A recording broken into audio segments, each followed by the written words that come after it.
Halo teman-teman, selamat datang di channel Kamu Harus Tahu. Indonesia bukan hanya dikenal sebagai negara kepulauan dengan ribuan pulau, kekayaan budaya, dan kekuatan maritim, tetapi juga salah satu wilayah dengan gunung berapi terbanyak di dunia. Keberadaan gunung-gunung ini bukan sekedar fakta geografis biasa. Ia adalah warisan geologis yang membentuk tanah, kehidupan, sejarah, bahkan karakter masyarakat Indonesia. Banyak hal luar biasa yang tersembunyi di balik jajaran gunung berapi aktif yang tampak anggun sekaligus menakutkan ini. Inilah pembahasan panjangnya. Yang pertama, Indonesia, negeri dengan deretan gunung berapi yang tidak pernah tidur. Indonesia terletak di pertemuan tiga lempeng tektonik besar, lempeng Indo-Australia, Eurasia, dan juga Pasifik. Pertemuan ketiga lempeng inilah yang menciptakan jalur cincin api atau ring of fire, yaitu sabuk vulkanik dan seismik yang mengelilingi Samudra Pasifik. Sekitar 75% gunung berapi aktif dunia berada di dalam zona ini, dan Indonesia menjadi salah satu paling aktif. Yang kedua, warisan geologi yang membentuk kehidupan. Gunung berapi memang bisa menimbulkan bencana, tetapi di balik itu keberadaannya telah memberi banyak berkah bagi Indonesia. Tanah di sekitaran gunung berapi sangat subur karena mengandung mineral-mineral yang dihasilkan dari letusan.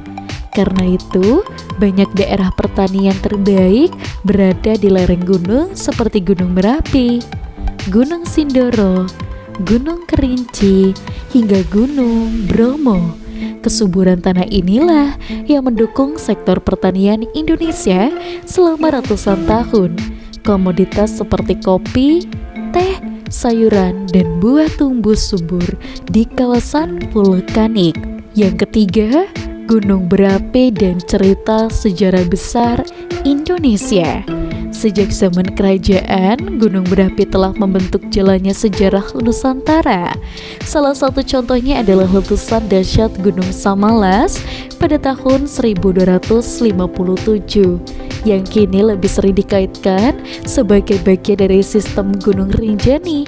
Letusan ini menghasilkan dampak global. Abu letusannya mengubah iklim bumi dan memicu musim dingin vulkanik di Eropa. Letusan Tambora. Letusan Tambora menyebabkan tahun tanpa musim panas di belahan dunia barat karena atmosfer dipenuhi debu vulkanik. Yang keempat, gunung berapi yang masih menjadi penjaga hari ini. Hingga saat ini, beberapa gunung berapi Indonesia termasuk paling aktif di dunia, misalnya Gunung Merapi, dikenal sebagai gunung teraktif di Indonesia dengan letusan reguler hampir setiap beberapa tahun. Mereka menjadi penjaga alam Indonesia, memberikan peringatan sekaligus pelajaran tentang betapa hidup di tanah ini membutuhkan pemahaman alam yang baik. Yang kelima, antara ancaman dan anugerah. Gunung berapi bukan hanya ancaman, ia juga memberikan banyak manfaat. Selain membuat tanah subur, gunung api memberi sumber air bersih melalui sistem resapan menghasilkan mineral berharga, menjadi lokasi wisata alam kelas dunia, hingga menyimpan potensi energi panas bumi terbesar kedua di dunia. Pada kesimpulannya, Indonesia bukan sekedar negara yang memiliki banyak gunung. Indonesia adalah rumah bagi gunung-gunung paling aktif dan berpengaruh di dunia. Dari letusan dahsyat yang mengubah iklim global, tanah subur yang memberikan kehidupan, hingga energi alam yang tak ternilai, gunung berapi telah menjadi bagian tak terpisahkan dari identitas negeri ini. Jangan lupa untuk like, komen, dan juga subscribe. Sampai jumpa.